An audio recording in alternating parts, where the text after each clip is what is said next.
Nicolas Larivière, numéro 55, puis je viens de Chesterville, un petit village à côté de Victoriaville.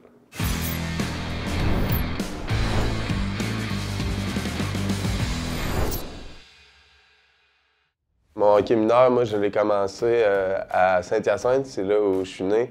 C'est là que j'ai fait mes premiers pas, mes débuts dans le hockey mineur. J'ai joué là juste 1 an, par contre. Après ça, ma famille, on a déménagé à Chesterville, en banlieue de Victoriaville. Moi, ce qui m'a poussé vers le hockey, j'avais des parents très actifs. Mon père, il jouait au hockey à pied. Ma mère jouait au hockey à pied aussi. C'était populaire dans ces années-là. Donc, j'ai passé beaucoup de temps dans les arénas dans mon enfance, puis j'ai vraiment pris la piqûre pour le hockey, puis j'ai continué dans le hockey mineur à Victoriaville. J'ai joué beaucoup au baseball pendant mon enfance. J'ai vraiment aimé ça. L'été, j'essayais de décrocher un petit peu du hockey. Quand tu viens à un certain âge, il faut que tu prennes une décision pour l'école, etc., dans quel sport tu veux t'en aller. Puis j'ai pris la décision de pousser vers le hockey. Au secondaire, j'ai fait 5 ans au Collège Claretin, une école privée à Victoriaville.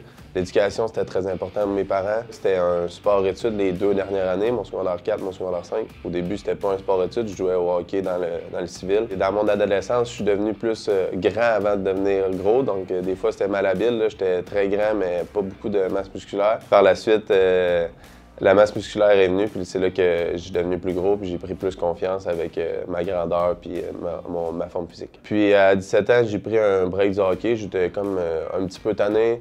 Je savais pas qu'est-ce que je voulais faire dans la vie. J'ai pris un petit break du hockey pendant 1 an, que là, je jouais dans des ligues de garage puis avec mes chums pour le plaisir. Je me suis rendu compte que je m'ennuyais un peu de ça. Je me suis aligné vers le Collège de la Flèche pour l'éducation aussi, puis je savais qu'il y avait un programme de hockey.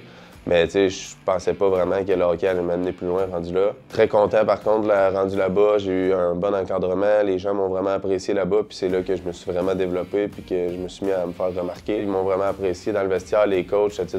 Puis à la 2e année, j'ai été nommé assistant avec les Dragons. J'ai fait 5 ans avec l'UQTR, dont 1 année de COVID, donc j'ai joué 4 ans au hockey avec l'UQTR. J'ai vraiment apprécié mon passage là-bas, c'est des gens incroyables, c'est une organisation très bien rodée. Moi, quand je suis arrivé là, comme j'ai dit depuis tantôt, le hockey, c'était vraiment pas une priorité dans ma vie. Ils ont essayé de me placer, ils ont travaillé avec moi, puis j'ai vraiment apprécié mon passage là-bas.